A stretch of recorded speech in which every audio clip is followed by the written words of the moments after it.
Your dog stayed beside you during moments most people slowly disappeared from. Think about that for a second. Not metaphorically, literally. The 2 a.m. panic attack when you sat on the bathroom floor. The afternoon you cried and didn't know why. The week you stopped answering messages and the world mostly moved on without noticing. Your dog didn't move on. Your dog moved closer. And somewhere in the quiet of that, you started to feel something you didn't have a word for. Something like, this creature understands me better than most of the people in my life do. That feeling isn't embarrassing. It isn't strange. It is one of the most psychologically honest things a human being can experience. And today, we're going to understand why. You are not broken for feeling closer to your dog than to some of the humans around you. You are not antisocial. You are not damaged. You are someone whose nervous system has learned something true, that not all connection feels the same. And that emotional safety is rare. Even among people who love you, the brain doesn't measure relationships by category. It doesn't care if the connection is human or animal. What the brain cares about is consistency, predictability, the feeling of being received without condition. And your dog has been offering you exactly that every single day, without asking for anything complicated in return. That matters. Psychologically, it matters enormously. Here's where the science becomes quietly devastating. In 2015, a Japanese researcher named Miho Nagasawa conducted a study that changed how we understand the human-dog bond. She found that when a dog and their owner look into each other's eyes, both experience a measurable rise in oxytocin, the hormone associated with bonding, trust, and attachment. The same neurochemical loop that forms between a mother and her newborn infant. A biological bridge activated by a glance. Your dog looks at you, and your brain responds the way it was designed to respond to unconditional love. That is not a coincidence. That is thousands of years of coevolution producing something the human nervous system genuinely needed. Then in 2022, researchers at Queen's University Belfast discovered something even more striking. Dogs can smell human stress.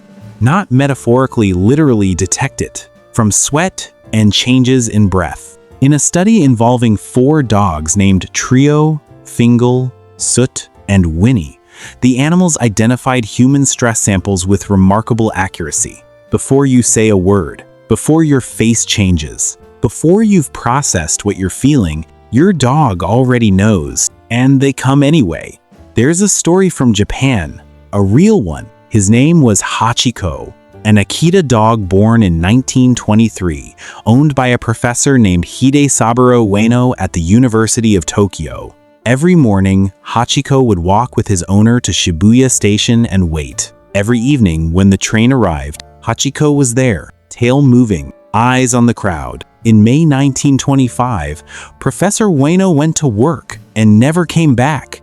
He died of a cerebral hemorrhage at the university. He never returned to the station. Hachiko did. Every evening, for nearly 10 years, Hachiko returned to Shibuya Station and waited for someone the world had already buried. He waited through winters, through years, through the confusion of strangers who didn't understand what he was doing there. He waited until 1935, when he died still waiting at the place where his person was supposed to return. Every evening, Hachiko returned to the station expecting someone who was never coming back, and he kept returning anyway. That is not a story about an animal. That is a story about a kind of love most humans never manage to sustain even for a single year. But here's the part nobody tells you. The reason your dog feels more loyal than some humans isn't because humans are cold or selfish or incapable. It's because humans are exhausted. Because human relationships carry weight that animal connections simply don't. When you're around people, even people you love, there is performance happening. You adjust your energy. You read the room. You manage their expectations while managing your own. You speak carefully. You withhold the parts of yourself that feel too heavy, too strange, too much.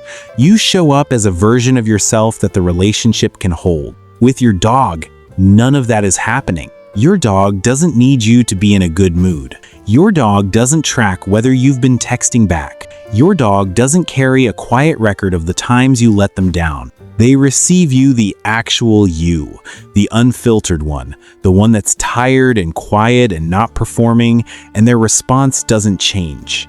Psychologists call this emotional consistency, and it is extraordinarily rare. Think about what happens in the body when you've spent a day performing. Meetings where you smiled when you didn't mean it. Conversations where you said, "I'm fine," and meant something else entirely. Relationships where you've learned, slowly, which parts of yourself are welcome and which ones create discomfort.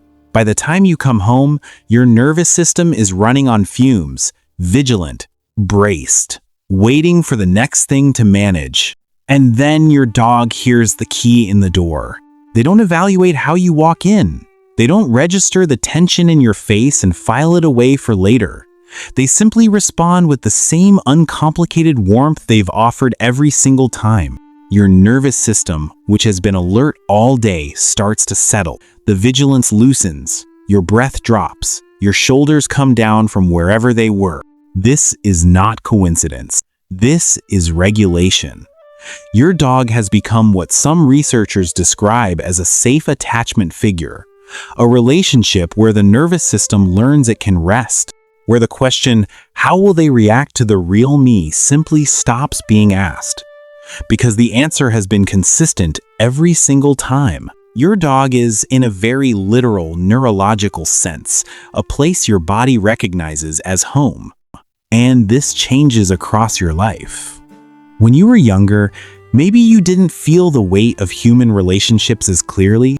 Social performance felt natural. Belonging felt simpler. But something shifts with time, with disappointment, with the slow accumulation of moments where someone you trusted responded to your realness with distance, judgment, or silence. The older you get, the more the nervous system learns to categorize connection, safe and unsafe, consistent and conditional.